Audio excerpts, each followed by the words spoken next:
Bonjour et merci de m'accueillir chez vous. Je suis le docteur Thierry Azout à Levallois et je vais vous raconter les vertus et surtout comment cuisiner les choux sans avoir d'effets secondaires.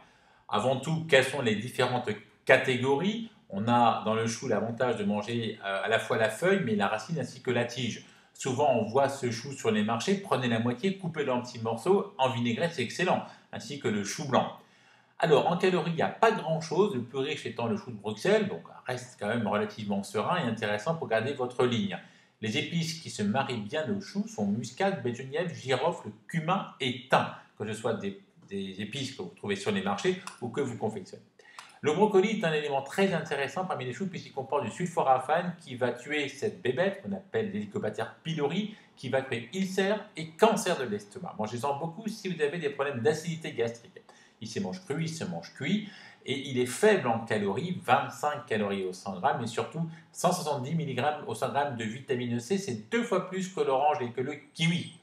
Malheureusement, quand on le cuit mal, il perd jusqu'à 60% de sa vitamine C. Ne mettez jamais un légume dans l'eau, mettez-le toujours à cuire dans la vapeur douce. Je sépare souvent les têtes et les queues, je les mange séparément une fois qu'elles sont cuites en vinaigrette froide pour les queues et la tête je la mange mais évidemment chaude avec autre chose. Alors parlons d'autres recettes. Le chou paumé, ce gros chou qu'on voit sur les marchés qu'on n'ose pas acheter. Je le prends, je le mets tel quel en serrant un peu les feuilles dans le petit vapeur et je le mets à cuire à la vapeur douce une demi-heure, trois quarts d'heure, une heure, le temps que ça cuise jusqu'au cœur. Après je vais pouvoir le sortir, le laisser refroidir, comme ça il sera blanchi, pas de problème de digestion, et je vais enlever l'intérieur, le tronc, en créant un cône avec un couteau.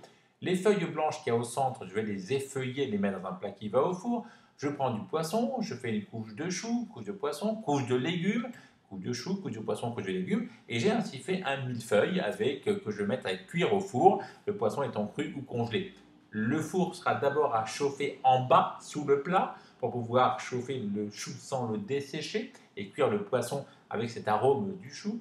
Ensuite, je mets le gris quelques minutes avant de passer à table et je vais couper ce plat avec un ciseau mis à la verticale afin de pouvoir avoir de jolies parts agréables bien présentées. Si votre mari râle parce que c'est paraît un petit peu léger, par contre c'est bien nourrissant, mettez-lui quelques pommes de terre cuites à la vapeur et finies à la poêle à côté.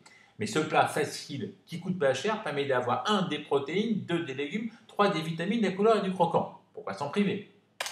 Autre recette facile, la choucroute de la mer. Je vais acheter une choucroute qui ne contienne pas de gras animal pour éviter le gras du porc qui est assez calorique et afin de pouvoir le manger le soir. Je vous rappelle que le gras animal se mange matin-midi. C'est très simple, il suffit d'aller dans les commerces de proximité, au rayon cachère, vous trouverez de la choucroute cachère qui donc n'a pas de gras animal. Je mets ce chou dans un plat qui va au four, je mets du poisson frais ou surgelé par-dessus, ainsi que des fruits de mer. Je cuis d'abord en bas, pendant une petite demi-heure, et après je mets le grill, comme pour la recette précédente.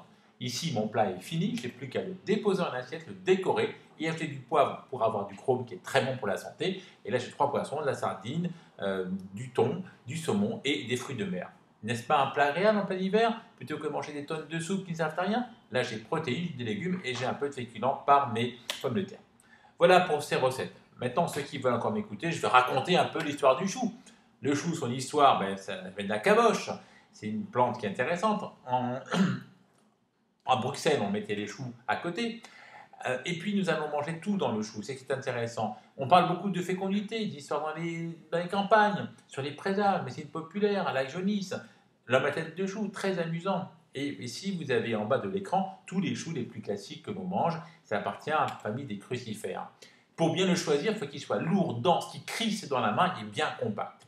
Voilà. De là, la conservation se fait bien sûr en cave ou au frigidaire en bas. Il faut le blanchir et pour blanchir tous les choux, on les met quelques instants dans la vapeur douce, 30 minutes, afin d'enlever les éléments qui permettent de fermenter et d'avoir une gêne au niveau digestif. Les substances soufrées sont responsables de cela.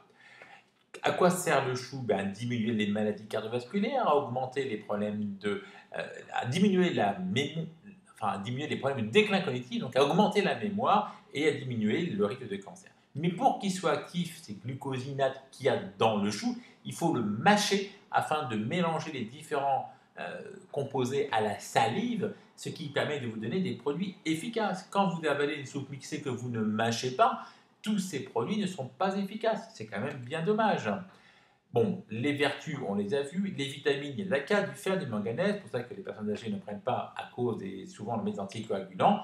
Et puis le chou dans le monde, pour terminer, on a le chou qui est présent au Portugal, Caldo Verde, qui est présent en Allemagne, en Amérique du Nord, le couscous. Dans tous les pays, on trouve des recettes avec cet élément très intéressant. Il est braisé, il est farci, bref, de quoi s'amuser. Je vous conseille souvent l'hiver, quand il y a des gros plats du week-end, de mettre de la viande qui n'est pas très grasse, du chou, des pommes de terre, des carottes, et de laisser mijoter des heures et des heures ce plat qui vous fera plaisir, apportera peu de calories. Voilà pour les choux, ses saveurs, santé, vitamine, bien sûr. N'hésitez pas à aller voir mon site, il y a chaque semaine une nouvelle recette et des nouvelles choses à apprendre sur l'alimentation qui donne du bon sens à la vie et qui permet d'avoir de la forme sans les formes. Merci de votre écoute.